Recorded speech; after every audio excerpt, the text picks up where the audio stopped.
નમસ્કાર મિત્રો, online English study YouTube ચેનલમાં આપ સર્વેનું હાર્દિક સ્વાગત છે. આપ બધા જ ખૂબ જ સારી રીતે અભ્યાસ કરી રહ્યા છો.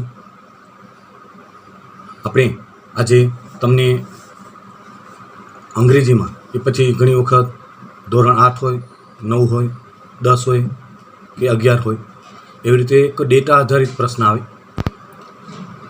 કોઈ પોએમ્સ આધારિત આવે, એક્સરસાઇઝ કમ્પ્રિહેન્શન આવે, અનસીન પેરેગ્રાફ આવે, બહારથી કોઈ પેરેગ્રાફ આવે અને એના આધારિત પ્રશ્ન આવે.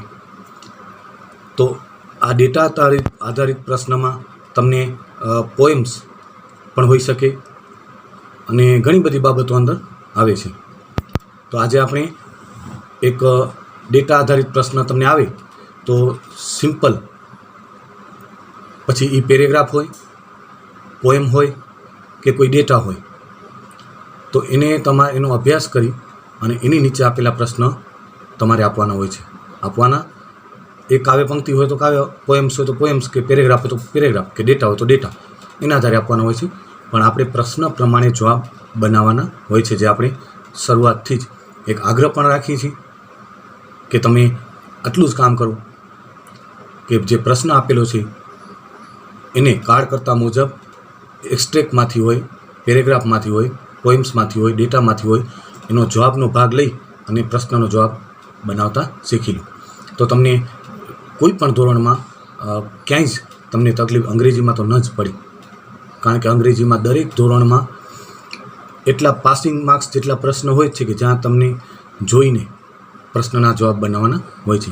તો આજે આપણે એક સ્વાધ્યાયપોથી તમારી પ્રેક્ટિસ બુકમાં પણ છે આવા પ્રશ્નો, એટલે આપણે કદાચ તમને સ્કૂલમાં પૂછાય તો આપણે આ પ્રકારના પ્રશ્નનો પણ સમાવેશ કરેલો છે. Read the following poem and answer the questions given below in one sentence each. એક વાક્યમાં તમારે એ પ્રશ્નના જવાબ આપવાના હોય છે. અહીંયા એક કવિતા આપી છે, પોએમ આપી છે. એટલે આપણે જ્યાં સુધી પોએમ ન સમજાય ત્યાં સુધી એ આપણે પ્રશ્નનો જવાબ સમજી શકીએ નહીં. In the heart of a seed, heart of a seed, સીડના બીજની અંદર, સીડ એટલે બીજ થાય, બીજના હૃદયની અંદર, બરી ડીપ સો ડીપ અ ડિયર લિટલ પ્લાન્ટ, એક નાનો છોડ છુપાયેલો છે. આપણે ખબર છે કોઈ પણ બીજ છે વૃક્ષનું, છોડનું, તો એની અંદર એક નાનો છોડ છુપાયેલો છે. લાગે એટલું બીજ છે પણ એનામાં વિશાળ વૃક્ષ છુપાયેલું છે. ધારો કે લીમડાનું એક લીંબોડી તમે લેશો તો લીંબોડી કેટલી હશે? સાવ નાની, પણ એનામાં કેટલું વિશાળ વૃક્ષ છુપાયેલું છે એ આપણે જાણતા નથી. એ ક્યારે જાણવા મળે? કે જ્યારે એ બીજને આપણે જમીનમાં ખોદી, દાંતી અને એને પાણી પાઈએ અને પછી ધીમે ધીમે એનામાંથી વિશાળ વૃક્ષ બને છે. તો in the heart of a seed, બીજના એક હૃદયમાં, બરી ડીપ સો ડીપ, બહુ ઊંડે દંટાયેલું, છુપાયેલું, અ ડિયર લિટલ પ્લાન્ટ લે ફાસ્ટ અસ્લીપ, એક નાનું વાલું છોડ આમ ગાઢ નિદ્રામાં ઊંઘે છે. લે ફાસ્ટ અસ્લીપ, નિંદ્રામાં છે એમ. વેક સેડ ધ સનશાઇન, તમને ખબર છે કે સૂર્યના પ્રકાશને, પાણીને એ બધા છે ને, એ એના સ્ત્રોતો છે, બરાબર? ઉર્જાના સ્ત્રોતો કહીએ આપણે ઉર્જા કેમ ખોરાકમાંથી લઈ, એવી રીતે એના ઉર્જાના સ્ત્રોતો છે. તો એને કહે છે વેક સેડ ધ સનશાઇન, સૂર્યનો પ્રકાશ કહે છે જાગતું ઈ કે, and creep to the light, અને મારા સૂર્યપ્રકાશમાં તું લટાર માર. Creep to the light, creep એટલે પેટે સરકવું પણ થાય, પણ અહીંયા લટાર મારવાના અર્થમાં છે. Creep to the light. Wake said the voice of the rain drops bright, ઝાકળના જે વરસાદના બિંદુઓ છે, કારણ કે એને બીજ, ખાલી બીજ છે, માત્ર બીજમાંથી વૃક્ષ નથી બનતું, આપણે બધા જાણીએ છીએ, એ ફૂટી નથી નીકળતું, એને પાણી પણ જોઈએ, એને સૂર્યનો પ્રકાશ પણ જોઈએ છે. એટલે આ બંને એને જગાડે છે. ઘણી વખત આપણે બહુ આળસુ થઈ જઈએ તો આપણે પણ ઘરમાં ઘણા બધા જગાડીએ કે જાગ, હવે તો સૂર્ય છે એ ઉગી ગયો છે. પણ આપણે ઘણી વખત જાગવાની ઈચ્છા ન થાય. તો અહીંયા બીને પણ જગાડે છે કે જાગ ભાઈ, વરસાદના જે બિંદુઓ છે એ જગાડે છે, સૂર્યનો પ્રકાશ જગાડે છે, અને ઘરમાં આપણે કોણ જગાડે આપણે ખબર છે, બરાબર? તો આવી રીતે કાવ્ય પંક્તિ નાની છે, એના આધારિત તમને સિમ્પલ પ્રશ્ન હોય છે. એટલે આપણે એ પ્રશ્નની આપણે વાત કરી. તો કેટલી સરસ કવિતા છે, તમને સમજાઈ પણ ગઈ હશે. તમને આ એક કવિતા ઉપરથી એક વાત યાદ આવેલી તમને. આપણું માઇન્ડ છે, આપણું માઇન્ડ મગજ, જેમ આટલા બીજમાં આખું વિશાળ વૃક્ષ છુપાયેલું છે, તો આપણું મગજ છે ને એ તમને કદાચ ખબર નહીં હોય, આપણું મગજ સમુદ્રમાંની હિમશિલા જેવું છે. હિમશિલાની તમે વાત સાંભળી હશે. સમુદ્રમાં હિમશિલા હોય ને બહુ વિશાળ હોય, ઘણી બધી વિશાળ હોય, પણ એનો ઉપરનો ભાગ છે ને એ માત્ર તમને 5 થી 10% દેખાય, બાકી બધો સમુદ્રની અંદર છુપાયેલો હોય. તમને નવાઈ લાગશે, આપણા મગજની બાબત પણ એવી જ છે. આપણા મગજની અંદર એટલી વિશાળ શક્તિઓ ભરેલી છે, એટલી વિશાળ શક્તિઓ ભરેલી છે કે આપણે બહાર દેખાતી જ નથી, અને આપણે એનો ઉપયોગ નથી કરતા એટલે બહાર નથી દેખાતી. નહીંતર દરેક વ્યક્તિ છે એની મગજની અપાર શક્તિઓ છે. એ શક્તિની સદુપયોગ ન કરવાને કારણે અથવા ઉપયોગ ન કરવાને કારણે એમને છુપાયેલી રહી જાય છે, અને જિંદગીભર છુપાયેલી રહી જાય. અને આપણે એમ કે આપણે ઠોઠ રહી ગયા, ઠોઠ નથી રહી ગયા. આપણી જે 90% જે શક્તિઓ અંદર છુપાયેલી છે એને મહેનત કરીને બહાર નથી લાવતા.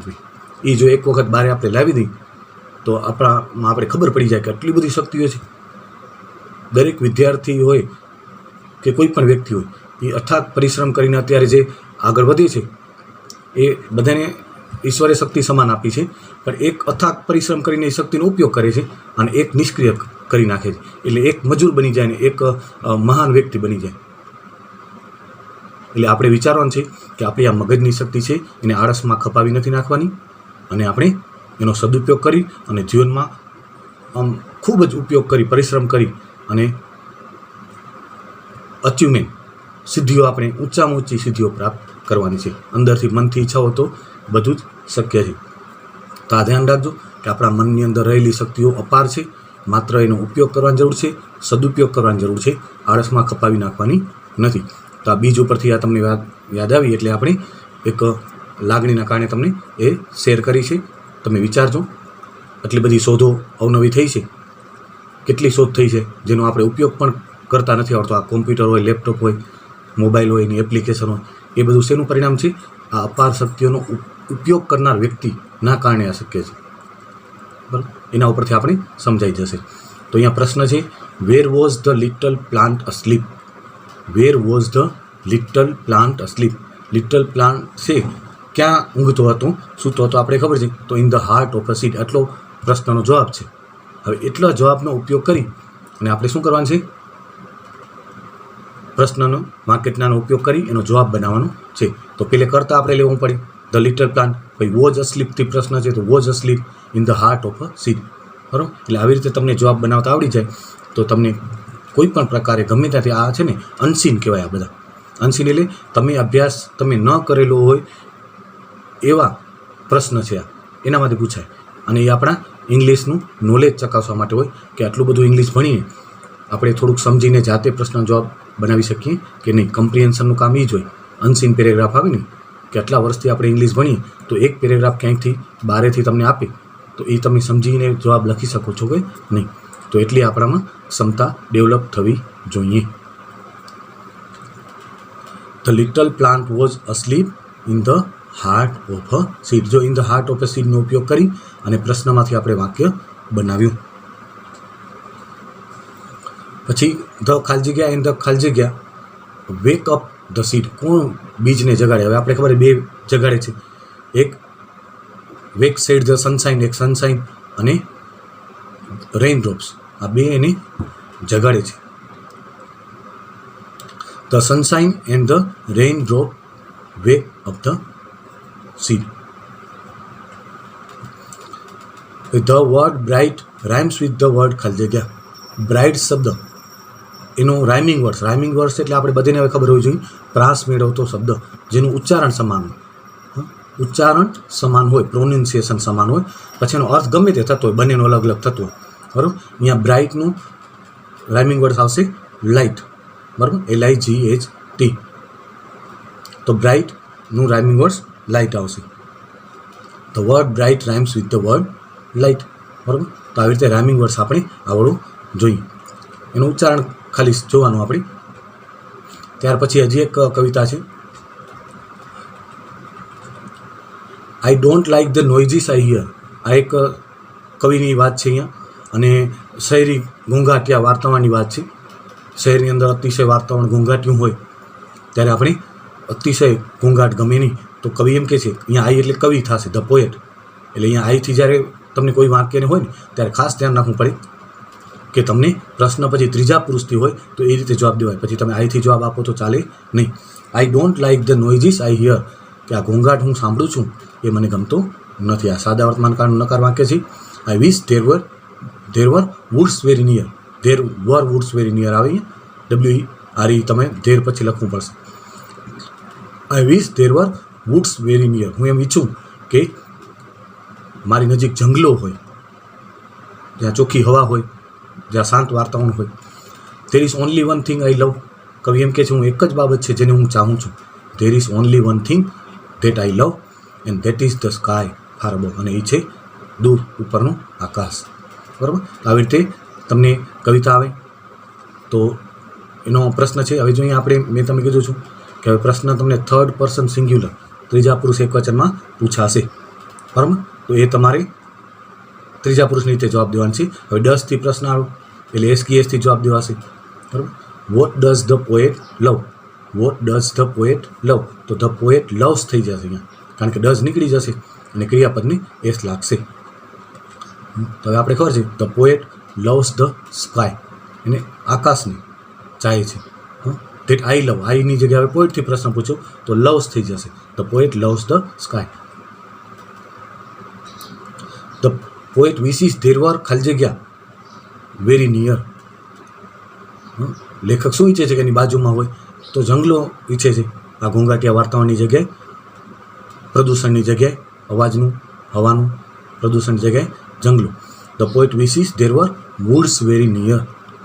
જો આપણે જ્યારે કહીએ છીએ ક્યારે પણ તમને પરીક્ષામાં ખાલી જગ્યા પૂરવાનું આવે ત્યારે માત્ર ખાલી જગ્યાનો જવાબ ક્યારે લખાય નહીં.